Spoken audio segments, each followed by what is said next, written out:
Yes sir, हो गई। जी, हम बात कर रहे थे निकोटीन की, और निकोटीन के हवाले से हम डिस्कस कर रहे थे ट्रीटमेंट। तो ट्रीटमेंट में डिकॉन्टामिनेशन है, यानी जिस्म से बाहर निकालें, और अगर फर्ज करें वो चबाया जा रहा है तो स्टमक वॉश की तरफ जाएं। अगर इनहेलेशन की तरफ है मामला तो ऑक्सीजन थेरेपी देनी पड़ेगी, ऑक्सीजनेशन, आर्टिफिशियल ऑक्सीजनेशन देनी पड़ेगी। और निकोटीन पैच अलबत्ता इस्तेमाल होते हैं, लेकिन वो टॉक्सिसिटी नहीं करते, बल्कि वो इलाज है। निकोटीन के पैच जो हैं वो स्किन पर लगाए जाते हैं, उनके लिए जो निकोटीन के आदी हो चुके हैं और उनको हम छुड़वाना चाह रहे हैं। तो यकदम मैंने बताया आपको कि ऐसी चीज़ें जो अल्टीमेटली जिस्म को आदी बना दें अपना, उसको यकदम नहीं छोड़ते और बतदरीज छोड़ते हैं। तो उसमें निकोटीन के पैचेस लगा दिए जाते हैं स्किन पर, हाथों में। आहिस्ता-आहिस्ता बतदरीज निकोटीन का लेवल जिस्म में जाता रहता है स्किन के। निकोटीन स्किन से भी एब्ज़ॉर्ब हो सकती है, ठीक है? जो स्नफ़ बॉक्स का ज़िक्र आया था ना पहले, कि स्नफ़ बॉक्स में टोबैको रखकर सूंघा जाता था, तो सूंघने का भी मरहला होता था और वो साथ-साथ बाद में पता चला स्किन से एब्ज़ॉर्ब भी होता है। तो निकोटीन जो है वो स्किन से एब्ज़ॉर्ब हो सकती है, इतनी खतरनाक चीज़ है ये।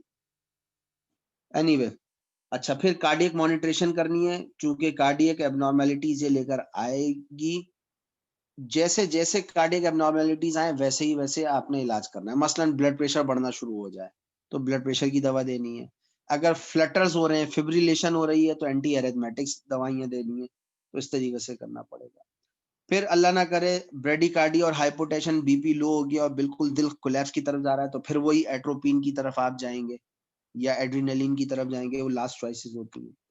कन्वल्जन्स अगर हो रहे हैं, झटके लग गए, खास तौर पे बच्चे हैं, छोटे बच्चे हैं, उन्होंने गलती से सिगरेट पी लिया या चबा गए या खा गए, तो उनको झटके लग सकते हैं, क्योंकि उनके लिए तो 1 या 2 सिगरेट भी बहुत होता है।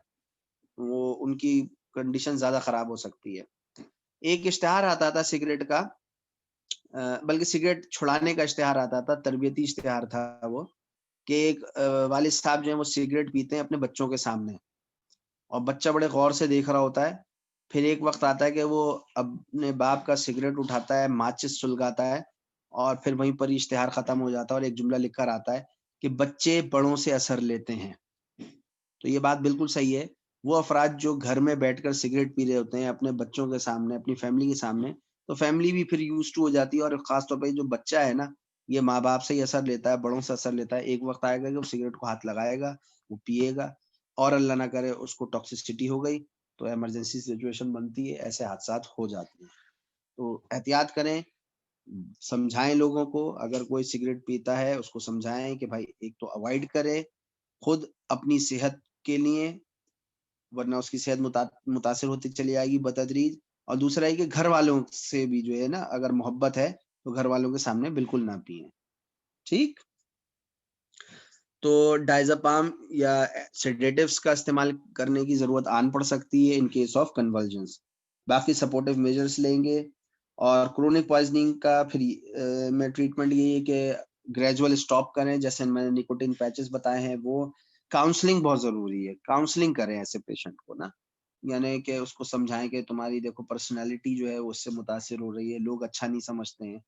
बचें, और परेशानियाँ रहेंगी रेस्पिरेटरी। और आजकल जैसे कोरोना चल रहा है, कोरोना तो अब देखें ना आपकी ज़िंदगी का हिस्सा बन गया है। इस सारे सिनेरियो में जो स्मोकर्स हैं, उनके लिए तो रिस्क बढ़ गया है, क्योंकि अगर वन्स उनको ब्रोंकाइटिस स्टार्ट हुआ और कोरोना भी साथ हो गया, तो वो तो लपेट में आ जाएँगे।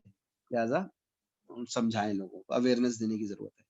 फैटल डोज़ इसकी 3 टू 4 ड्रॉप्स है, और 60 milligram of nicotine and 2 grams of tobacco. देखिए 2 ग्राम ऑफ टोबैको तक स्ट्रॉन्ग टोबैको इज़ फैटल। अब ज़रा-सा तसव्वुर करें। तो ये अगर बच्चे अगर 1 सिगरेट भी खा लेते हैं या 2 सिगरेट चबा जाते हैं, तो उनके लिए तो मुहलिक हो सकता है ये, ठीक है? तो सिगरेट घर में अगर कोई पीता हो, तो और बच्चे भी हों, तो सिगरेट का पैकेट जो आउट ऑफ रीच होना चाहिए from the children. Fatal period within few minutes if the nicotine is swallowed, and it can be delayed to few hours। तो बड़ी खतरनाक चीज़ है, और जल्द अज जल्द इसमें कोशिश करनी चाहिए कि इसको लेके जाए नियरेस्ट हॉस्पिटल में। पोस्टमार्टम फाइंडिंग में इसकी में brownish froth at the mouth, मुँह से झाग आया हुआ होगा, नाक से झाग आया हुआ होगा, ब्लड भी आ सकता है। हेमरेजिक कंजेशन जीआईटी की मिलेगी, ब्राउनिश डिस्कलरेशन मिलेगी जीआईटी म्यूकोजा की, ठीक है। और तंबाकू की स्मेल मिलेगी बाकायदा स्टमक कंटेंट्स के अंदर। अगर उल्टी आई होगी तो उसमें तंबाकू की बदबू होगी। पल्मोनरी एडिमा, लंग्स को इफेक्ट करता है ये। ब्लड इसका डार्क कलर हो जाएगा, ठीक है, क्योंकि ये मेट हीमोग्लोबिन प्रोड्यूस करता है। यही वजह होती है। मैंने तो एक खास तौर पे ऑब्जर्वेशन देखी है, क्योंकि मैंने जब क्लिनिकल ट्रायल करता था और ब्लड सैंपलिंग करता था, बास पेशेंट ऐसे होते थे उनके पास से भपके आ रहे होते थे सिगरेट के। फास्टिंग में हम उनको बुलाते थे तो वो फास्टिंग ये समझते थे कि खाना पीना से रुक जाना ही फास्टिंग है, लेकिन सिगरेट जरूर पीते थे चूंकि वो मजबूर थे। उनका जब मैंने ब्लड निकाला ना, आप यकीन जाने लिटरली मुझे औरों के ब्लड सैंपल से उनका ब्लड ज्यादा डार्क इन कलर भी दिखा और गाढ़ा भी दिखा। बाकायदा मुझे फील होता था कि इसकी विस्कोसिटी बनिस्बत दूसरे पेशेंट के ब्लड से ज्यादा है और कलर भी डार्क है। क्योंकि सिरिंज देखें, जब आप दिन में जो है वो 150 अगर ब्लड सैंपल्स निकालेंगे तो आपको एहसास हो जाएगा कि फला ब्लड जो है वो ज्यादा डार्कर इन कलर था, और सामने पेशेंट बैठा हुआ है जिसका आपने ब्लड निकाला है और उसके मुंह से भपके आ रहे हैं, तो एक लिंक तो समझ में आ सकता है ना। तो ये किताब में जो लिखा हुआ है डार्क कलर ब्लड, ये बिल्कुल सही है और उसका रीजन है मेट हीमोग्लोबिन। हीमोग्लोबिन जो है वो खराब होना शुरू हो जाता है, उसकी ऑक्सीजन कैरिंग एबिलिटी कमजोर हो जाती है, और कितने किस्म के कार्सिनोजेंस उसके ब्लड में मौजूद होते हैं। यही वजह है कि ब्लड अगर देना भी होता है किसी को तो ये पहले हिस्ट्री पूछी जाती है कि सबसे पहला सवाल होता है डू यू स्मोक। अगर वो स्मोकर है, ये भी मैंने केस देखा है, हमारे एक रिश्तेदार थे, उनको जरूरत पड़ी ब्लड की, हम सब कजन्स गए, उनके हस्बैंड भी गए, हस्बैंड सबसे पहले गए, और जैसे ही गए उसने सवाल पूछा डू यू स्मोक, और चूंकि वो एक चेहरे से भी अंदाजा हो जाता है, ब्रेथ स्मेल से, उन्होंने बोला यस। उन्होंने कहा भाई आप बाहर तशरीफ रखिए, आपका ब्लड नहीं ले सकते। अब देखिए मायूसी भी और शर्मिंदगी भी कि हस्बैंड अपनी वाइफ के लिए काम नहीं आ पा रहा, दूसरा शर्मिंदगी ये कि रिश्तेदारों के सामने पोल पट्टा खुल रहा है, अच्छा नहीं लग रहा। अब देखिए एक स्मोकर को कहाँ कहाँ शर्मिंदगी उठानी पड़ सकती है। ब्लड नहीं लिया जाता इसका, ठीक है, डोनर्स यानी डोनर की कैटेगरी में स्मोकर को नहीं रखा जा सकता। तो ये भी एक है कि अगर आप किसी से प्यार करते हैं, आप अपने प्यारे को ब्लड देना चाहते हैं लेकिन सिगरेट पीते हैं, तो आप उसकी हेल्प नहीं कर सकते, अपना ब्लड नहीं दे सकते उसको। कितनी अजीब सी बात है। और खुदा खास्ता ओ नेगेटिव चाहिए और आप ओ नेगेटिव हैं, डोनर बन सकते हैं, लेकिन आप स्मोकर हैं, आप मदद नहीं कर सकते। कितनी मायूसी और शर्मिंदगी की बात है, ठीक है। तो ये इसके सोशल इम्पैक्ट्स भी हैं टोबैको के। Medico legal importance, most cases जो वही एक्सीडेंटल हो जाते हैं, और ड्रग एडिक्शन इसका एक अहम पहलू है, और साथ साथ जो मुख्तलिफ चीजें हैं नारकोटिक्स वो भी इसके साथ इस्तेमाल करा दी जाती हैं, तो ये सारे मामला बनते हैं, ठीक है। तो उम्मीद है कि निकोटीन के हवाले से यहाँ तक बातें आपके क्लियर हो गई होंगी। अगर कोई सवाल है तो पूछिए।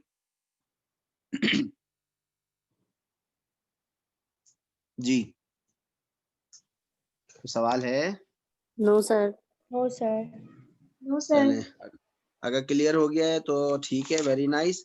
ये दोनों पॉइजन्स पढ़िएगा। कार्डियक पॉइजन्स में मैंने आपको 2 पॉइजन्स सेलेक्ट करके पढ़ाए हैं, ऑल्दो के बहुत सारे हैं लेकिन टाइम कम है, और मेरी कोशिश है कि मैं हर सेगमेंट पॉइजन का थोड़ा सा टच करूं। इंशाल्लाह ताला नेक्स्ट क्लास में दूसरे पॉइजन्स कैटेगरी चेंज करते हुए पढ़ेंगे।